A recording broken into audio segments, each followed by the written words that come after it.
Donc, 10 ans après, 1995, deuxième jalon, dynamique interculturelle et auto-formation, une histoire de vie en pays gallo. Et jalon posé, bouquin co-signé avec Ernestine Laurent. Alors, peux-tu nous raconter la genèse de ce deuxième jalon-là?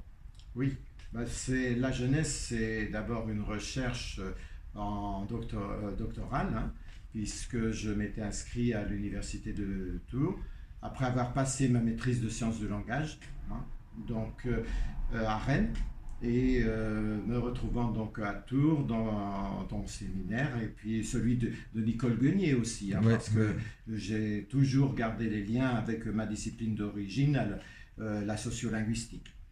Et là, ce qui est important, c'est le titre, dynamique interculturelle et auto-formation. Parce que, d'abord, l'interculturel, on peut dire, hein, je refais juste un petit rappel avec ce que je disais précédemment, on peut dire que je suis tombé dedans, hein, dans l'interculturel, puisque donc, de toute façon, mes grands-parents parlaient le gallo. Ma mère essayait tant bien que mal de parler le français. Comme ils vivaient ensemble, c'était l'interculturel. Et à moi de me débrouiller à l'école pour bien parler français, parce que sinon nous étions punis, hein.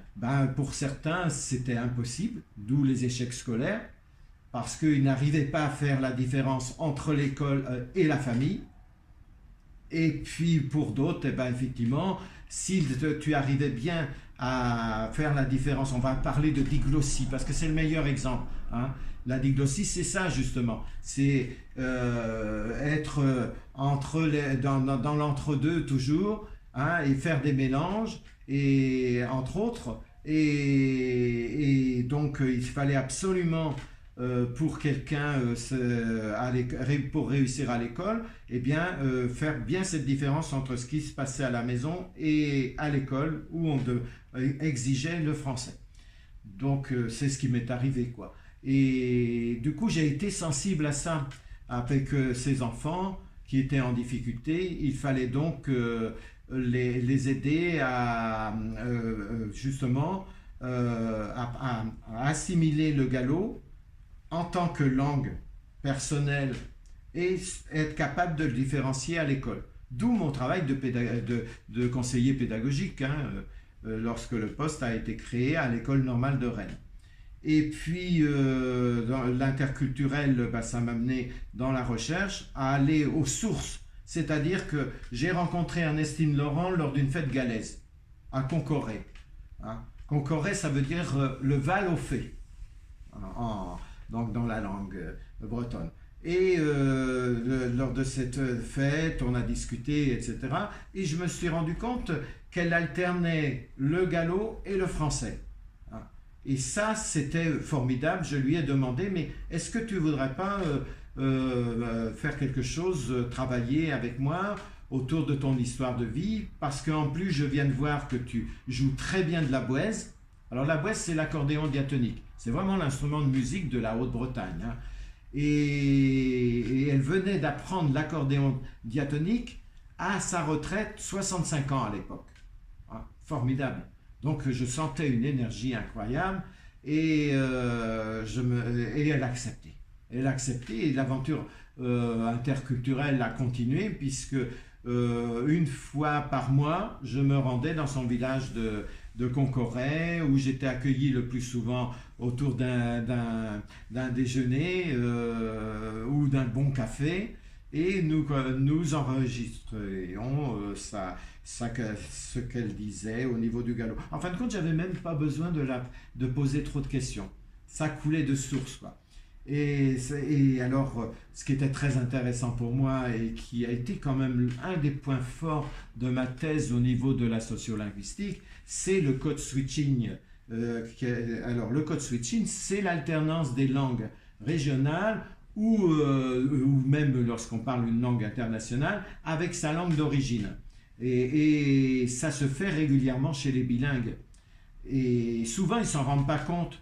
Mais c'est à partir du moment où tu te retrouves en société et que dans la salle, il y a quelqu'un qui parle, par exemple, le gallo, et puis les autres le français, il y aura toujours des petits clins d'œil à un moment ou à un autre, un code switching, comme dirait Poplack. Elle disait que souvent, les sujets avaient tendance justement à changer de langue de manière à mieux se faire comprendre. Chaque fois qu'elle parlait de contes de son pays, toujours c'était le galop. Et pour cause, elle l'a très bien expliqué dans son histoire de vie, c'est que son père disait les contes en galop. Son père les disait en galop, disait des chansons en galop. Donc, chaque fois, j'avais même pas besoin de lui demander, elle terminait souvent par un conte en galop ou une chanson. Ça a été un moment de bonheur, hein, ce travail de recherche avec Ernestine Laurent. Vraiment, et j'ai tenu à ce qu'elle en soit récompensée, parce que quand le livre est sorti, c'est tout. Elle a invité, elle était très connue finalement vers la fin, parce qu'elle s'engageait elle allait dans des animations culturelles, des fêtes de la Boèze, etc. Et du coup, c'est les élus du coin, peu importe l'étiquette, sont tous venus au lancement du livre. Nous étions 150 à Concoret. 150. La mairie avait prêté la salle. Et quelle belle reconnaissance pour elle, pour moi aussi, vous me direz. Mais pour elle aussi, hein, c'était très important de la faire participer. Il y a eu toujours cette reconnaissance. Et la famille m'en a toujours su gré, puisque lorsqu'elle est morte, malheureusement, il y a quelques années, ils ont tenu à ce que je fasse l'accueil à l'église des personnes qui étaient venues à son enterrement. Et cette boucle-là, c'est vraiment quelque chose de formidable, de garder ces liens-là comme ça avec une famille qui finalement a su reconnaître le travail qu'on a pu faire avec. C'est la plus belle récompense que peut souhaiter un chercheur. Et l'autre récompense, je l'ai eue dernièrement, parce que dernièrement j'ai fait l'effort d'écrire sur un site académien un texte en galop, en anglais, pour que ça soit mieux connu, sur le code switching. Et j'ai eu la joie de constater que, puisque Poplack fait aussi partie de